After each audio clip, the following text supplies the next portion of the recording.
Le ponemos cara a los números fríos de la economía. Isaac Yuyo Rudnik de Lisepsi te trae la realidad caliente de nuestro país.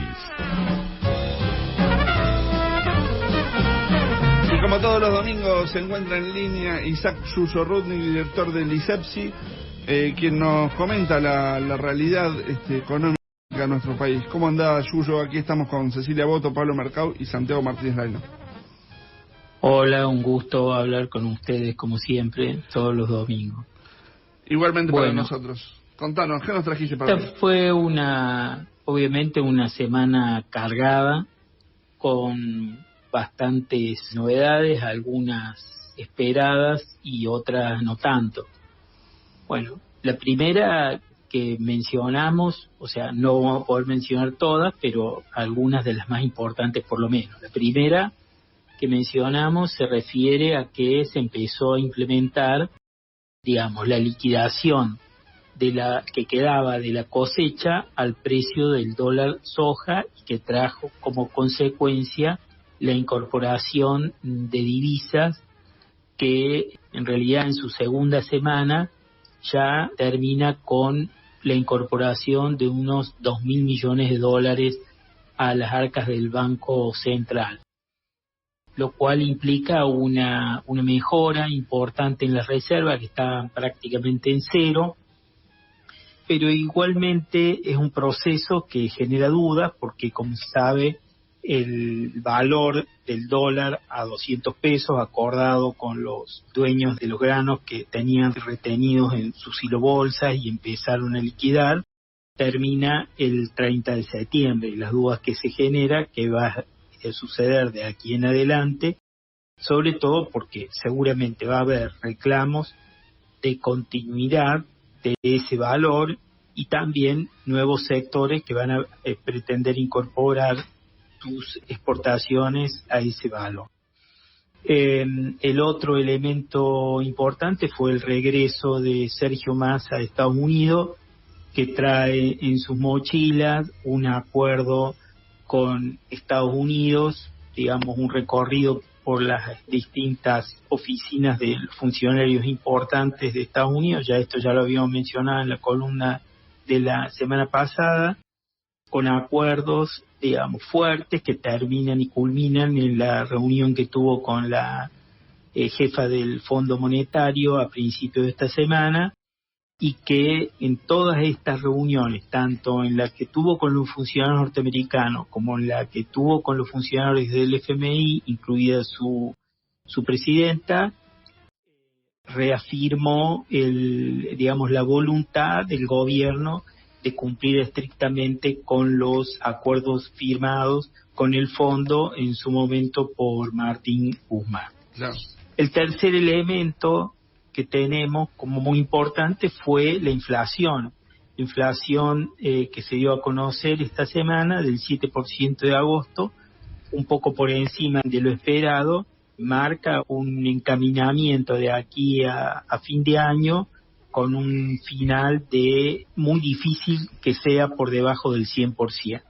Y aquí aparecen los interrogantes de cuáles son los mecanismos a los que puede recurrir la administración económica para frenar la inflación. O sea, pensando en cuáles son los mecanismos tradicionales, las herramientas tradicionales que hay para poder frenar estos procesos inflacionarios tan acelerados. Bueno, hay algunos como, por ejemplo, fijar un tipo de cambio fijo o semifijo, que no está en condiciones el gobierno de poder echar mano de una herramienta de este tipo.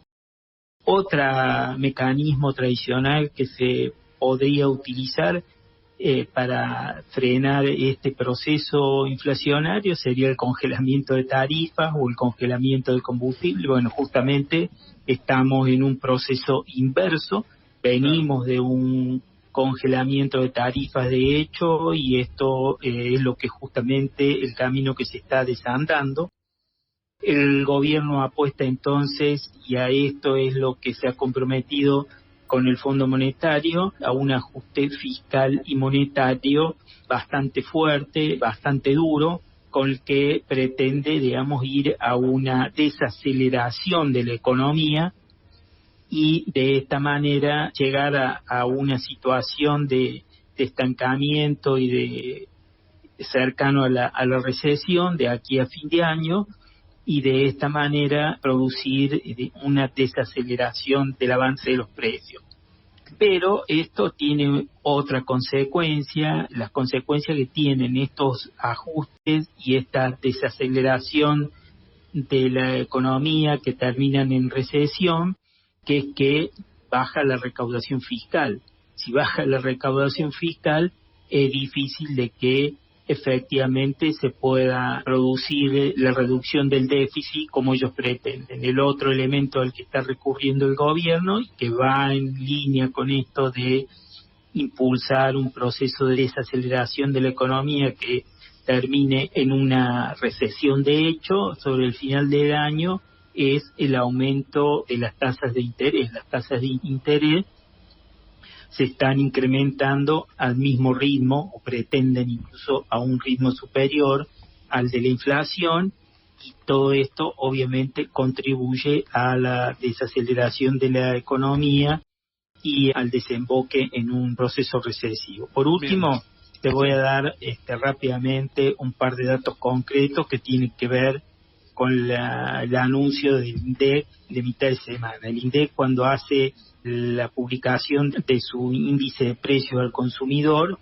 está también publicando algunos precios de algunos de los productos que forman parte de la canasta básica. Bien. Hicimos una comparación con los precios del índice barrial de precios y nos encontramos con que hay varios productos de la canasta básica que el INDEC plantea y que nosotros en el barrio encontramos esos mismos productos a precios superiores, lo cual significa un fenómeno nuevo, porque en general antes eran los mismos precios o incluso los que publicaba el índice barrial de precios estaban por encima. Por ejemplo, el INDEC dice que el precio de la harina está a 114 pesos, nosotros en el barrio lo encontramos a 135.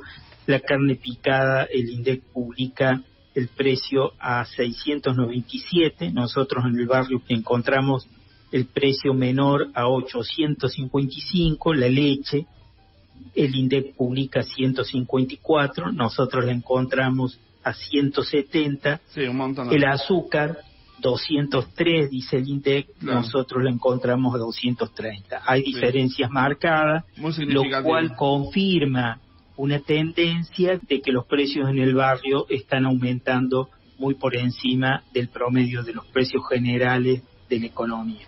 Bueno, es una tendencia peligrosa, digamos, para el presupuesto de las familias de menores recursos, y seguiremos de cerca todos estos procesos y nos encontraremos nuevamente la semana que viene. Muchas gracias. Era Isaac Yuyo Rudnick, director del ISEPSI. Toda la información del ISEPSI la pueden tener en la página del ISEPSI, www.isepsi.org.ar, la primera con S, la segunda con C.